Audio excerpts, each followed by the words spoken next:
Hello everyone. तो आज class में हम बात करेंगे पी ब्लॉक एलिमेंट्स। आपको बता दें इसके पहले हम लोगों ने एस ब्लॉक की चर्चा कर चुकी है।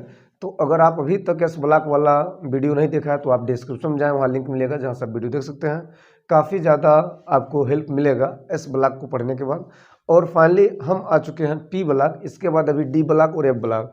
तो फाइनली एक पीरियोडिक टेबल जिसमें कि अरेंज किया गया 118 तत्वों को, उसकी चर्चा भी हम कर चुके हैं। और जो अरेंजमेंट वाली व्यवस्था है जैसे कि S block, P block, D block और एफ ब्लॉक, ये जो चारों ब्लॉक हैं जिनमें पूरे तत्वों को रख दिया गया है, तो हम एस ब्लॉक जान चुके हैं। अब हम पी ब्लॉक की चर्चा करेंगे, इसके बाद हम डी ब्लॉक की और एफ ब्लॉक की बातें करेंगे। तो फाइनली हम देखते हैं पी ब्लॉक का मतलब क्या होगा। तो सबसे पहले पी ब्लॉक एलिमेंट्स यानी पी ब्लॉक के तत्व। तो पी ब्लॉक के तत्व का मतलब पहले क्या होता है, जैसा कि आपके बगल में यहाँ पे स्क्रीन पे दिख रहा होगा, ये पी ब्लॉक में तत्वों को पहले से रखा हुआ है। ठीक है, कैसे पढ़ते हैं, कैसे अरेंज करते हैं, सारी व्यवस्थाएं हम इसके पहले वीडियो लेक्चर में दे चुके हैं। अगर आप ये वीडियो देख रहे हैं और इसके पहले नहीं देखे हैं तो आप जल्द से जल्द इसके पहले वीडियो लेक्चर देखें ताकि आपको यहाँ तक बातें समझ में आए। तो पी ब्लॉक में क्या होगा, पी ब्लॉक का मतलब क्या होता है। सबसे पहली बात, पी ब्लॉक का मतलब होता है वे सभी तत्व जिनके अंतिम इलेक्ट्रॉन पी ऑर्बिटल में भरे जाते हैं। अंतिम इलेक्ट्रॉन को हम बोलते हैं संयोजी इलेक्ट्रॉन, जो कि संयोजी कोष में पाए जाते हैं। अगर हम एक लाइन में लिखना चाहें तो आप यहाँ पे लिख भी सकते हो, पी ब्लॉक के तत्व, क्या लिखोगे, वे तत्व जिनके अंतिम इलेक्ट्रॉन पी ऑर्बिटल में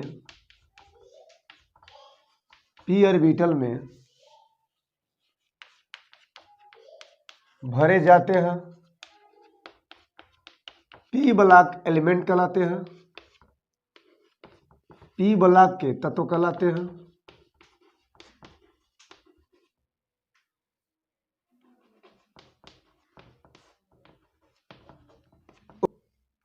हैं।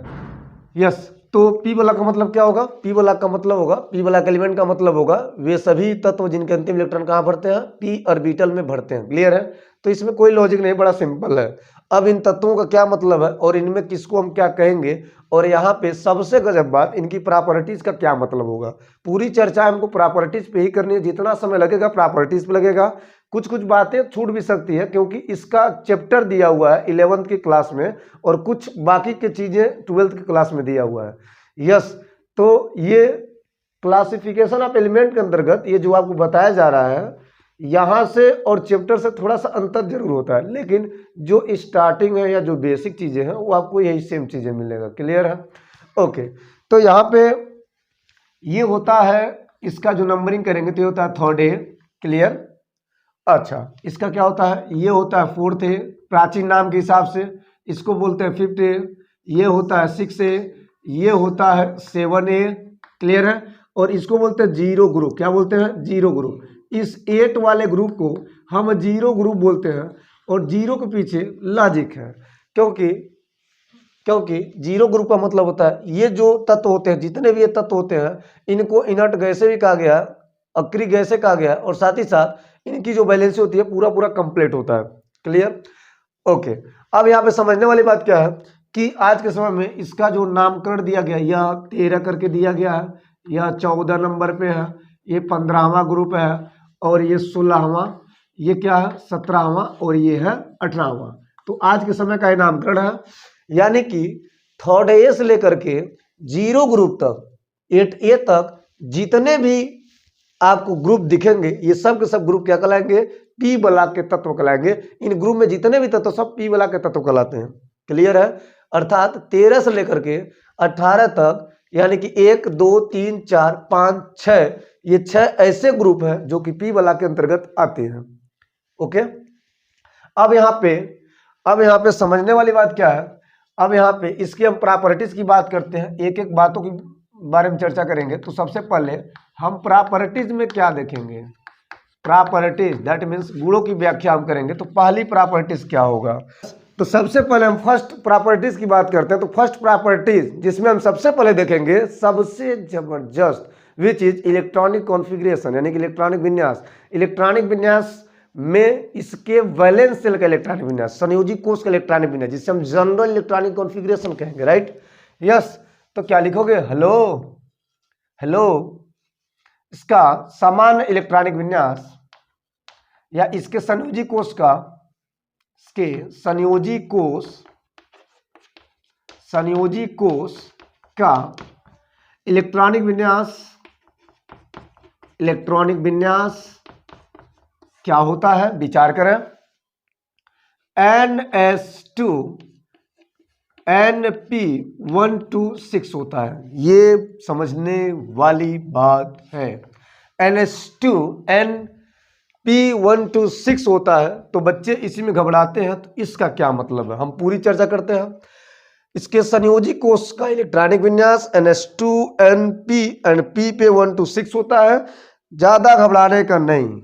S जो ऑर्बिटल होते हैं, आपको पता भी होगा, जो ऑर्बिटल होते हैं वह क्रमशः क्या क्या होते हैं?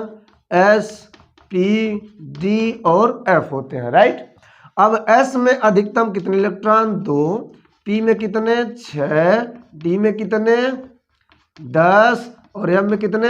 14। इतनी बातें तो आप जानते हो। ओके, तो यहाँ पर P में 126 भरेगा। 126 का मतलब है क्या और N का मतलब है क्या? तो N क्या होता है? नंबर ऑफ सेल, यानी कि कोषों की संख्या, ठीक है। ओके, तो यहाँ पर एक साइड में हम नंबर ऑफ सेल देखेंगे और एक साइड में हम देखेंगे कि P1 P2 यानी कि P में अधिकतम इलेक्ट्रॉन 6 तक भरेगा।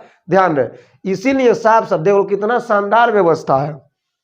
शानदार ये है कि E है P1, क्या है? P1 मतलब P ऑर्बिटल में पहला इलेक्ट्रॉन, तो संयोजी कोष में ये P1, इसको लेटेस्ट P2 कर लो, ये क्या हो जाएगा? P3, E हो जाएगा P4, P5 और ये P6। आया ना? यस, आ गया। अब यहाँ N की बातें करते हैं, तो N में क्या होगा?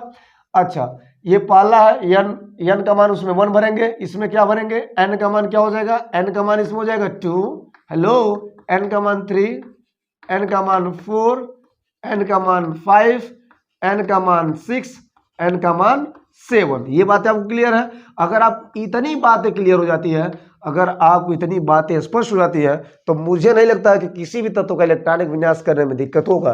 फॉर एग्जांपल, किसी भी तत्व का अगर आपको इलेक्ट्रॉनिक विन्यास करनी है, तो आइए आपको बताते हैं एकदम मैजिक तरीका से, एकदम शानदार, जबरदस्त, जिंदाबाद वाला तरीका से।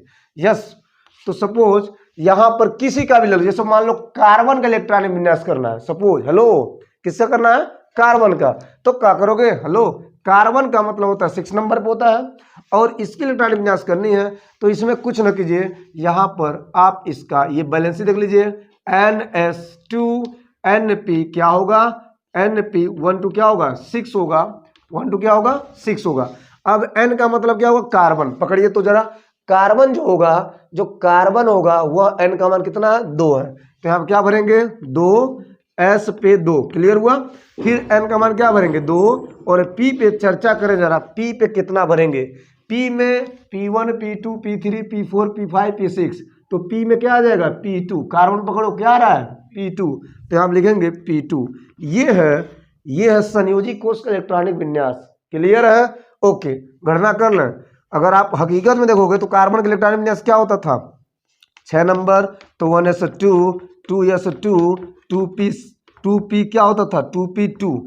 आप ये जानते हो, आप ये शुरू से जानते हो, जब आप बच्चे थे, जब आप सीख रहे थे इलेक्ट्रॉनिक विन्यास, तभी से आप जानते हो कि कार्बन का 1s2 2s2 2p2 होता है। तो यहाँ पे क्या होता है? तो संयोजी कोष में यहाँ पर ये आएगा, यानी कि NS2 और NP126 आएगा, अर्थात ये जो है ये संयोजी कोष का इलेक्ट्रॉनिक विन्यास है। क्लियर है? और यह जो होता है, यह किसका होता है? He का। दैट मीन्स He का मतलब हीलियम का। तो हीलियम कितने नंबर पे है? 2 नंबर पे। तो यहाँ पर फाइनली क्या ले सकते हैं? यहाँ पर फाइनली ले सकते हैं He। दैट मीन्स यहाँ पर 2 और यहाँ पे 2s2 2p2 2 2 4 2 6। अर्थात कार्बन का जो इलेक्ट्रॉनिक विन्यास गजब सा होगा, वह होगा He के साथ 2s2 2p2 होगा। ये आपका बेस्ट तरीका है इलेक्ट्रॉनिक विन्यास का। क्लियर? और यह जो है, ये क्या है? ये वैलेंस शेल का इलेक्ट्रॉनिक विन्यास है। अगर आपको एकदम जबरदस्त इलेक्ट्रॉनिक विन्यास बताना है इसके साथ, तो आप इस तरह बता सकते हो, कुछ इस तरह से, यानी हर तत्व अपने से नजदीक वाले इनर्ट गैसों को क्या करता है, पकड़ता है। यानी यह जो संयोजी कोष होता है अपने से नजदीक वाले इनर्ट गैसों को पकड़ता है, और यहाँ पे कुछ ऐसा, यहाँ पे इसका फेस होता है, यानी इलेक्ट्रॉनिक विन्यास आपको नजर आता है। इसके अलावा हम किसी और तत्व की बात करते हैं, जैसे मान लीजिए किसी की भी तत्व की बात करते हैं, आपके मन में जो भी बन रहा होगा, किसी का भी बात कर लीजिए। जैसे हमने ले लिया फास्फोरस, ले लिया, क्या ले लिया, फास्फोरस। क्लियर है। चलिए हम फास्फोरस का इलेक्ट्रॉनिक विन्यास करेंगे। तो फास्फोरस कहाँ है, तो फास्फोरस देख लो जरा कहाँ है। वैसे तो फास्फोरस आपको याद होगा कितने नंबर पे होता है, 15 नंबर पे। अच्छा, तो फास्फोरस का इलेक्ट्रॉनिक विन्यास करना है, इसके वैलेंस शेल का इलेक्ट्रॉनिक विन्यास करना है, तो आपको क्या करना पड़ेगा, आपको NH2 NP 126 लिखना पड़ेगा। क्लियर है। NP, अब देख लो जरा, N कहूँगा है, ये N का मान क्या भरेंगे, 3, तो 3H2 होगा कि नहीं होगा, यस। यहाँ पर 3 P पे क्या भरेंगे सर, तो फास्फोरस P3 भरेंगे, क्या भरेंगे, P3। तो 3 2 5, यानी 3 2 कितना होता है, 5। अब इसका अगर नजदीक देखोगे, ये तो हो गया वैलेंस शेल का, किसका हो गया, वैलेंस शेल का, तो ये वैलेंस शेल के लिए सही है। लेकिन फास्फोरस का अगर हम नजदीक वाला के साथ करते हैं तो क्या हो जाएगा, ये 3H2 3P3 के साथ ये 3 2 5 यानी कि 10, तो 10 नंबर पे कौन होता है, नियान। कौन होता है, नियान। तो नियान के साथ ये होगा, तो ये इसका इलेक्ट्रॉनिक विन्यास होगा 15 यानी फास्फोरस का। क्लियर है। तो ऐसे आप बड़े आराम से इलेक्ट्रॉनिक विन्यास निकाल सकते हो किसी भी तत्व का, चाहे वो कहीं भी है। बस आप इधर से n का मान डाल दो, इधर से आप p और बीटल में इलेक्ट्रॉन कितना चाहिए उसको डाल दो, यानी आपका इलेक्ट्रॉनिक विन्यास निकल जाएगा। क्लियर है।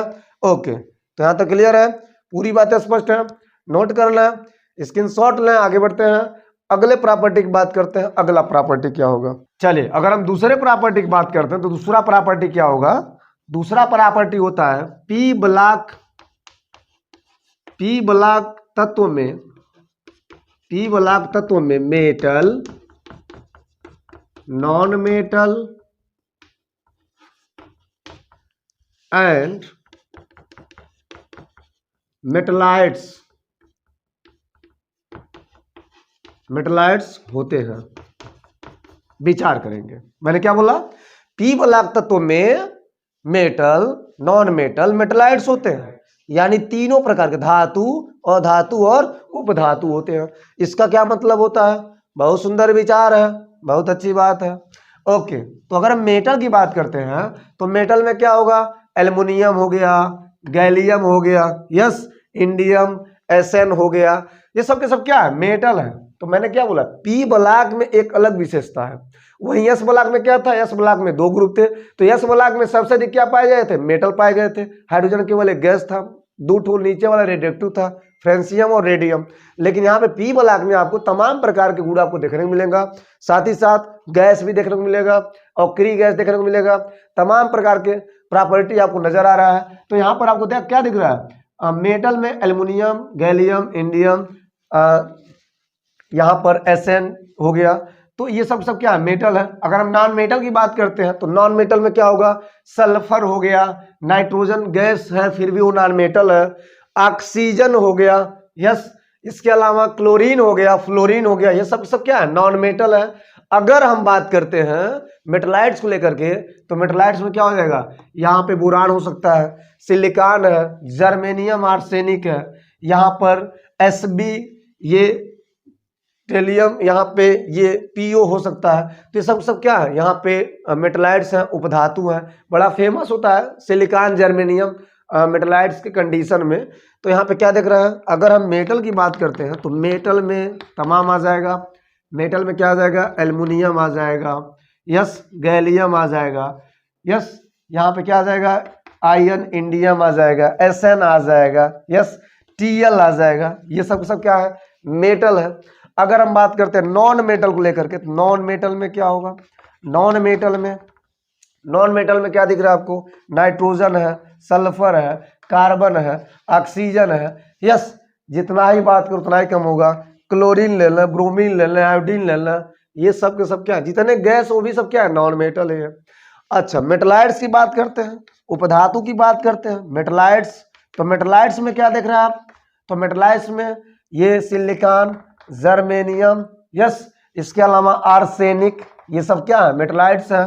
बोरान भी हो जाएगा, यस, इसके अलावा यस भी हो जाएगा, टी हो जाएगा, पीओ हो जाएगा, ये सब क्या दिख रहा है आपको, मेटलाइट्स है। तो इस प्रकार से आपके सामने सीधा स्पष्ट होता है कि इसमें केवल और केवल मेटल नहीं है, केवल और केवल नॉन मेटल भी नहीं है, केवल और केवल गैस नहीं है, बल्कि यहाँ पे कई चीजों में बटा हुआ पी ब्लॉक, अर्थात पी ब्लॉक में एक अलग ही खजाना कर सकते हैं, राइट। अब हम बात करेंगे इसका तीसरा प्रॉपर्टी, कुछ और प्रॉपर्टी की बात करते हैं, दैट मीन्स तीसरा प्रॉपर्टी क्या होगा।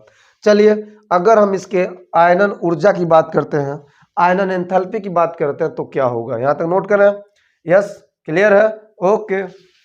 तो हम बात करते हैं तीसरी, अगर हम प्रॉपर्टी की बात करते हैं तो तीसरा प्रॉपर्टी क्या होगा, तीसरा प्रॉपर्टी होगा इनके आयनन energy, that means ionisation energy max होते हैं। तो इसका क्या मतलब है, विचार करेंगे। पी ब्लॉक तत्व के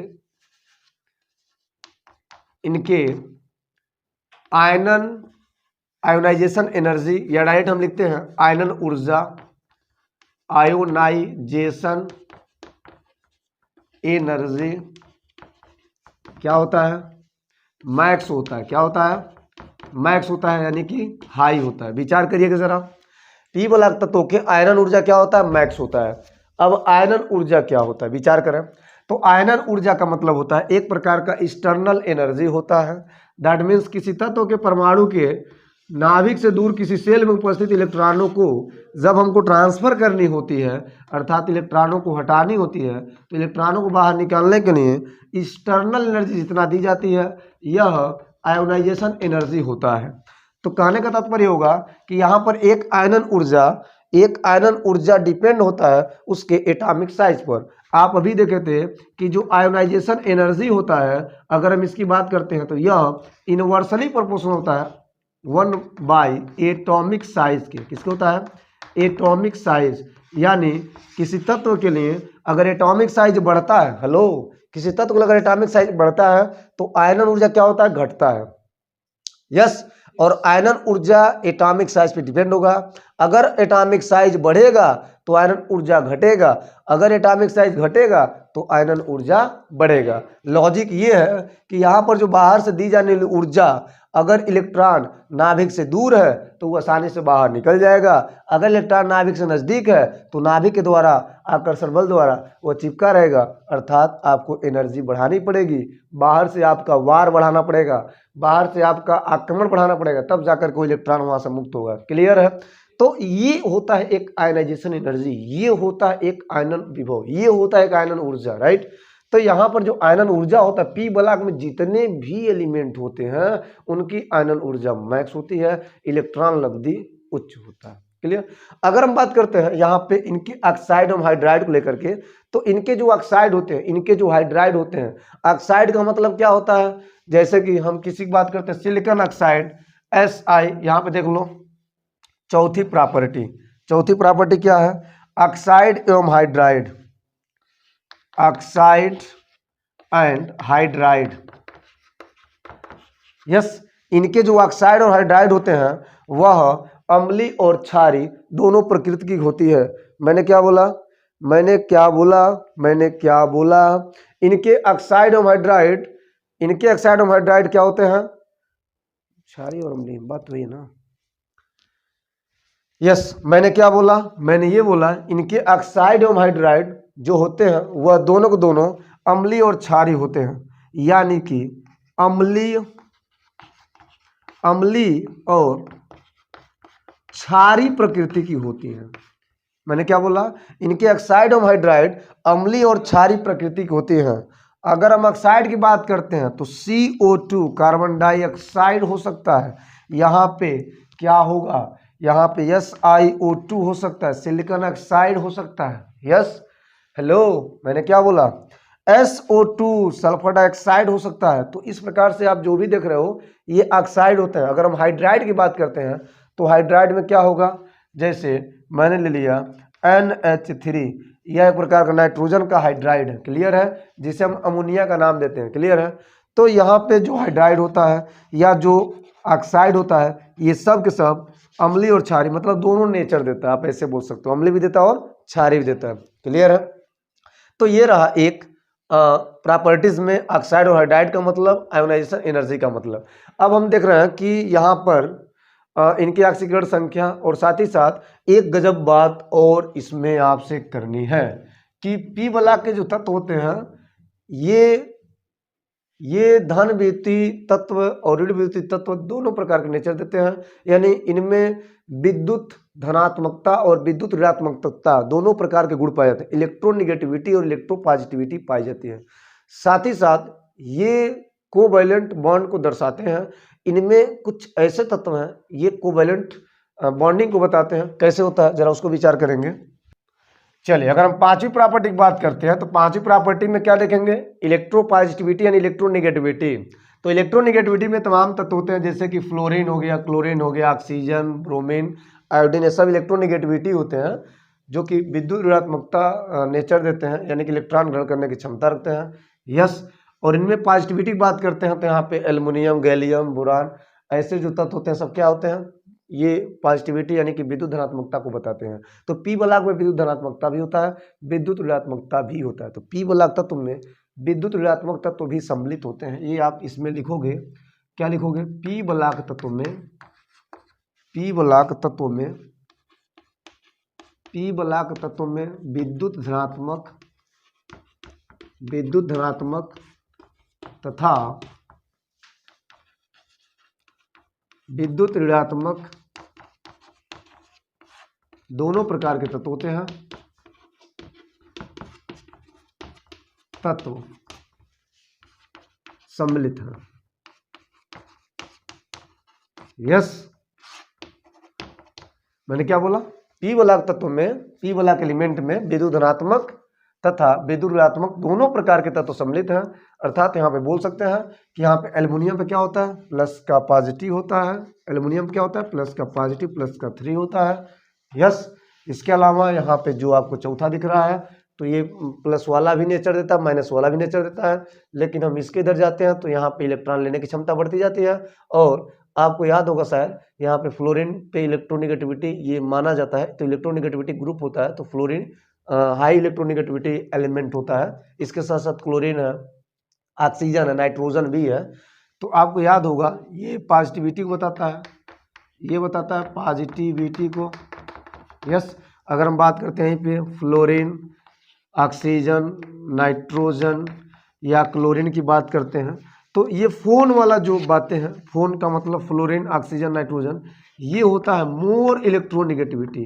क्या होता है, मोर इलेक्ट्रोनिगेटिविटी। मैंने क्या बोला, मोर इलेक्ट्रोनिगेटिविटी, यानी उच्च विद्युत ऋणात्मक तत्व होता है फ्लोरीन, ऑक्सीजन और नाइट्रोजन। क्लोरीन भी होता है विद्युत ऋणात्मक, सल्फर भी होता है विद्युत ऋणात्मक, ब्रोमीन भी होता है विद्युत ऋणात्मक। बहुत सारे एलिमेंट हैं जो कि विद्युत ऋणात्मक तत्व हैं, लेकिन आपको याद रखना पड़ेगा जो फोन होगा यह मोर इलेक्ट्रोनिगेटिविटी होता है, यानी हाई इलेक्ट्रोनिगेटिविटी होता है। क्लियर है। तो ये होता है एक इलेक्ट्रोनिगेटिविटी का मतलब, ये होता है एक धनात्मकता या ऋणात्मकता का मतलब। अब यहाँ पे इनके अगर हम ऑक्सीकरण संख्या की बात करते हैं तो ऑक्सीकरण संख्या में क्या होगा, ऑक्सीकरण संख्या में दोनों प्रकार के ऑक्सीकरण संख्या पाए जाते हैं। अगर हम छठवें प्रॉपर्टी की बात करते हैं तो आप यहाँ पे जरूर लिखेंगे ऑक्सीकरण अवस्था, ऑक्सीडेशन स्टेट। ऑक्सीकरण अवस्था की बात करते हैं तो ऑक्सीकरण अवस्था में यहाँ पे लिखिएगा धनात्मक तथा ऋणात्मक। क्या लिखेंगे, धनात्मक तथा ऋणात्मक दोनों प्रकार के, हेलो, दोनों प्रकार के ऑक्सीकरण होते हैं। दोनों प्रकार की ऑक्सीकरण अवस्था पाए जाते हैं, दोनों प्रकार के होते हैं। अगर कोई आपसे पूछे पी ब्लॉक में ऑक्सीकरण अवस्था बताइए, तो पी ब्लॉक में जो ऑक्सीकरण अवस्था होता है वह धनात्मक भी होता है, ऋणात्मक भी होता है। यानी अगर हम ऑक्सीजन को ही देखना तो ऑक्सीजन में क्या होगा, पॉजिटिव होगा और निगेटिव होगा, दोनों होगा। तो यहाँ पे जो भी अब तत्व होंगे उसमें दोनों तरह से ऑक्सीकरण अवस्था को आएगा। कुछ ऐसे ही तत्व जिसमें केवल प्लस वाला ऑक्सीकरण होगा, कुछ ऐसे तत्व जिसमें केवल माइनस वाला होगा, लेकिन कुछ ऐसे भी है जिसमें प्लस भी होगा और माइनस भी होगा। तो यहाँ पर दोनों प्रकार की ऑक्सीकरण अवस्थाएं पाई जाती हैं। सो आप ये बात याद रखेंगे। सातवीं प्रॉपर्टी की बात करते हैं तो सातवीं प्रॉपर्टी में क्या लिखेंगे, पी ब्लॉक के जो तत्व होते हैं समानतः कोवैलेंट बॉन्ड बनाते हैं। क्या लिखेंगे, पी ब्लॉक के तत्व, हेलो, क्या लिखेंगे, पी ब्लॉक के तत्व सामान्यतः सहसंयोजी बंध, जिसे हम इंग्लिश में क्या बोलते हैं, कोवैलेंट बॉन्ड बनाते हैं। इसका क्या मतलब है, विचार करो जरा, गौर करो जरा। कोवैलेंट बॉन्ड का मतलब होता है कि इलेक्ट्रॉनों की जिसमें होती है साझेदारी, यानी कि साझा। तो बॉन्डिंग में इसके बाद वाला जो चैप्टर शुरू होने वाला है केमिकल बॉन्डिंग, उसमें आपको बताया जाएगा कि वास्तव में केमिकल बॉन्डिंग में कैसे बॉन्ड बनता है। तो यहाँ पे अगर हम बात करते हैं कि पी बला में कुछ ऐसे तत्व होते हैं जो लगभग साझे से बंधन बनाते हैं। जैसे हम किसी तत्व की बात कर लेते हैं तो बंधन बनता कैसे है, कम से कम दो तत्व होना चाहिए, यानी कि एक अणु में परमाणु के मध्य में एक प्रकार का बंधन होता है। तो बंधन, सिंपल बंधन होता क्या है, जैसे मान लो यहाँ पे ए बी नाम का कोई अणु दिया है, क्लियर है, इसमें ए है और क्या है, बी है। तो यहाँ पे इन दोनों के बीच में जो बंध हो रहा है इसी को हम बोलते हैं बॉन्ड। क्या बोलते हैं, बॉन्ड। और यह एक प्रकार का आकर्षण बल होता है। किसी अणु में उनके परमाणुओं के मध्य लगने वाले आकर्षण बल को हम बंधन कहते हैं, यानी कि बॉन्ड कहते हैं, क्लियर है। तो आइए आपको बताते हैं कि यहाँ पे कोवैलेंट बॉन्ड का मतलब क्या होता है, यानी कि सहसंयोजी बंधन को हम कैसे समझेंगे। तो विचार करिए जरा, यहाँ पर विचार करें जरा। अगर मान लीजिए एग्जाम्पल हम किसी की बात करते हैं, मान लो हम नाइट्रोजन को लेते हैं, राइट, सिंपल सी बात, हमने क्या लिया, नाइट्रोजन ले लिया। अब ये तत्व दूसरे से सहसंयोजी बंधन बनाएंगे, अपने अणु का भी सहसंयोजी बंधन बनाते हैं। तो पहले हम इनके अणु का देखेंगे, यानी अगर मैं आपसे कहता हूं कि नाइट्रोजन के अणु यानी कि N2 कर देंगे। अब जो N2 है यह नाइट्रोजन के अणु है और इसमें नाइट्रोजन के परमाणु कितने हैं, 2 ठो, अणु कितने नाइट्रोजन के, 8 ठो। तो यहाँ पे N और N के बीच में अब जो नाइट्रोजन होता है क्या होता है, तो नाइट्रोजन को अगर ध्यान से देखा जाए तो नाइट्रोजन है क्या, यस, नाइट्रोजन जिसकी वैलेंसी 1 2 3 4 5 होता है, ओके। और यहाँ पे एक और नाइट्रोजन 1 2 3 4 5 होता है, ओके। अब यहाँ पे क्या होगा, ये लोन पेयर है यानी कि युग्मित इलेक्ट्रॉन, और यहाँ पे छुट्टा घूम रहा है तो छुट्टा को हम क्या करेंगे, जोड़ देंगे, इसको यहाँ पे ला करके, इसको यहाँ पे ला करके ऐसे जोड़ देंगे। अब देखते ही देखते यहाँ पे क्या देख रहे हैं कि यहाँ पर ये लोन पेयर Lp बच गया और यहाँ पे एक इलेक्ट्रॉन इस इलेक्ट्रॉन से क्या किया, साझा कर दिया, यानी कि साझेदारी द्वारा बंधन बना लिया। और यहाँ पे देख लीजिए कमाल हो, यहाँ पे ट्रिपल बॉन्ड बना। कौन सा बॉन्ड बना, ट्रिपल बॉन्ड बना। तो इस बंधन को हम बोलेंगे सहसंयोजी बंधन। अगर मैं आपसे बात करता हूँ हाइड्रोजन, जो कि आपको दिख ही नहीं रहा, आपको सर हाइड्रोजन तो आप बताए थे एल्काली मेटल में, एल्काली मेटल में आप हाइड्रोजन रखे थे, तो मैं बताता हूँ आपको हाइड्रोजन का पोजीशन क्लियर नहीं है। हाइड्रोजन की आवश्यकता अनुसार आप यहाँ पर इस गैसों में यानी कि इस फ्लोरीन क्लोरीन ब्रोमीन आयोडीन यानी कि 7A ग्रुप में आप हाइड्रोजन को रख सकते हो। तो जब हाइड्रोजन यहाँ पर आएगा, ऐसा क्यों, क्योंकि इसकी प्रॉपर्टी होता है एक इलेक्ट्रॉनों का लेना, यानी यह ऋण विद्युती होता है। तो हाइड्रोजन ऋण विद्युती तत्व का भी काम कर सकता है। हाइड्रोजन में जो गुण होता है लेने का भी होता है, देने का भी होता है, पटगुल्ला होता है, तो इधर भी रह सकता है, इधर भी रह सकता है। अर्थात यहाँ पर जब हाइड्रोजन आएगा तो हाइड्रोजन में भी कौन सा बंधन बनेगा, सहसंयोजी बंधन बनेगा। तो हम क्या बोलेंगे, H और H, दैट मीन्स यह H2 है, राइट, हेलो। तो इसकी बारी कक्षा में एक इलेक्ट्रॉन, इसकी बारी कक्षा में एक इलेक्ट्रॉन, ये एक इलेक्ट्रॉन इसको क्या करेगा, दे देगा, और एक इलेक्ट्रॉन इसको क्या करेगा, दे देगा। तो मैंने ये बोला कि यह इसको दे दिया, इससे ले लिया, और यह इससे ले लिया, कुल मिला जाकर क्या हुआ, यहाँ पे ऐसे बंधन बना। तो कौन सा बॉन्ड है, सिंगल बॉन्ड है। कौन सा बॉन्ड है, सिंगल बॉन्ड। और ये बंधन का नाम क्या है, कोवैलेंट बॉन्ड। कौन सा, कोवैलेंट, कोवैलेंट बॉन्ड। ऐसा क्यों, क्योंकि यहाँ पर इलेक्ट्रॉनों की साझेदारी हो रही है। तो जब इलेक्ट्रॉन का साझा हो, जब इलेक्ट्रॉन का साझा हो तो वहां पर जो बंधन होता है वह कोवैलेंट बंधन होता है, क्लियर है। एक और की बात करते हैं। जैसे मान लीजिए आपके बीच में दिया हो, जैसे मान लीजिए आपके बीच में दिया हो, जैसे मान लीजिए ऑक्सीजन दे दिया, ऑक्सीजन, तो इसकी वैलेंस इलेक्ट्रॉन 1 2 3 4 5 और ये 6 होता है। इसका 1 2 3 4 5 और ये 6 होता है। तो बड़ा सिंपल वे में यहाँ पे 2 Lp बच जाता, लोन पेयर बच जाता है, और यहाँ पे ये बंधन बना जाता है। तो डबल बॉन्ड कुछ ऐसे करके, यस। अब हम ये बात करेंगे कि सपोज हमने ले लिया कार्बन को, क्या ले लिया, कार्बन। तो कार्बन की वैलेंसी क्या होती है, 4 होती है। यहाँ पे कार्बन के बारे में कितने इलेक्ट्रॉन, 4 होते हैं। अर्थात जैसे मान लीजिए CH4, CH4 को क्या बोलते हैं, मीथेन। क्या बोलते हैं, बड़ा गजब एग्जाम्पल है, क्या बोलते हैं, मीथेन। ये मीथेन है। तो कार्बन क्या है, हाइड्रोजन साथ चिपका है, यानी यहाँ पर 1 हेलो 1 2 3 और ये 4 हाइड्रोजन देख लो, 1 2 3 और ये 4। इसके बाहरी कक्षा में एक इलेक्ट्रॉन, एक इलेक्ट्रॉन, एक इलेक्ट्रॉन, एक इलेक्ट्रॉन। अब साझेदारी कैसे होता है जरा विचार करेंगे। ई क्या करेगा, हाइड्रोजनवा एक इलेक्ट्रॉन लेकर के अपना अष्टक पूरा कर लेगा, इहो पूरा कर लेगा, इहो पूरा कर लेगा, इहो पूरा कर लेगा। क्लियर। अब कार्बन एक एक इलेक्ट्रॉन सबको दे दिया, यानी अपना चारों इलेक्ट्रॉन बांट दिया हाइड्रोजन के लिए। लेकिन अब कार्बन क्या करेगा, जो दिया था यानी जिसको दिया था अब इन्हीं से मांगना शुरू कर देगा सबसे। यस, कुछ ऐसा। तो इस हिसाब से क्या होगा, इस हिसाब से जरा देखो, इस हिसाब से कार्बन और हाइड्रोजन के बीच में ऐसे बॉन्डिंग बच रहा है, ऐसे बॉन्डिंग हो रही है, ऐसे एक एक इलेक्ट्रॉनों की साझेदारी से।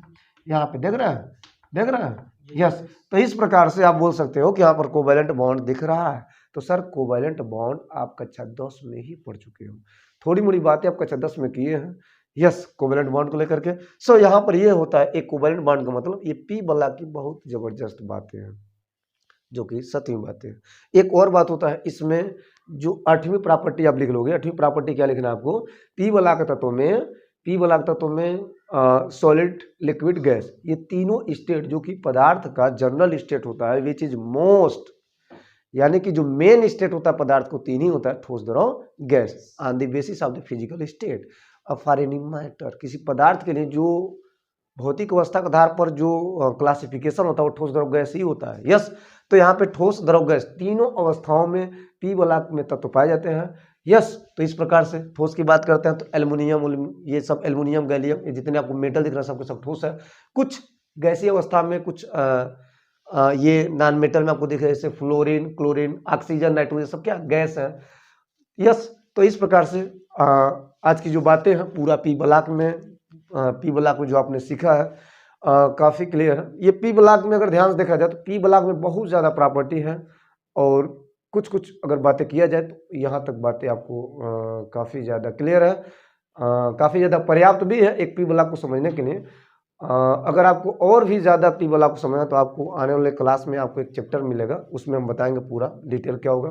फिलहाल एक चैप्टर 3 यानी कि classification of element and periodicity को समझने के लिए इतनी प्रॉपर्टी काफ़ी है। आपको नोट्स बनाने में इतनी प्रॉपर्टी बहुत ज़्यादा अवेलेबल होगा। यस यस, तो आज क्लास में इतना ही पी ब्लॉक के अंतर्गत, क्योंकि आने वाले लेक्चर में हम देखेंगे डी ब्लॉक के बारे में, डी ब्लॉक के तत्वों का अध्ययन और डी ब्लॉक के पूरा नेचर। साथ ही साथ इसके साथ साथ हम डी ब्लॉक में यह देखेंगे कि उनका प्रॉपर्टीज क्या है। जिस प्रकार आपने एस ब्लॉक पढ़ा, पी ब्लॉक पढ़ा, ठीक उसी प्रकार हम डी ब्लॉक की भी कुछ बातें करने वाले हैं। यस, तब तक लेता है ब्रेक। बहुत धन्यवाद लेक्चर देखने के लिए। यस।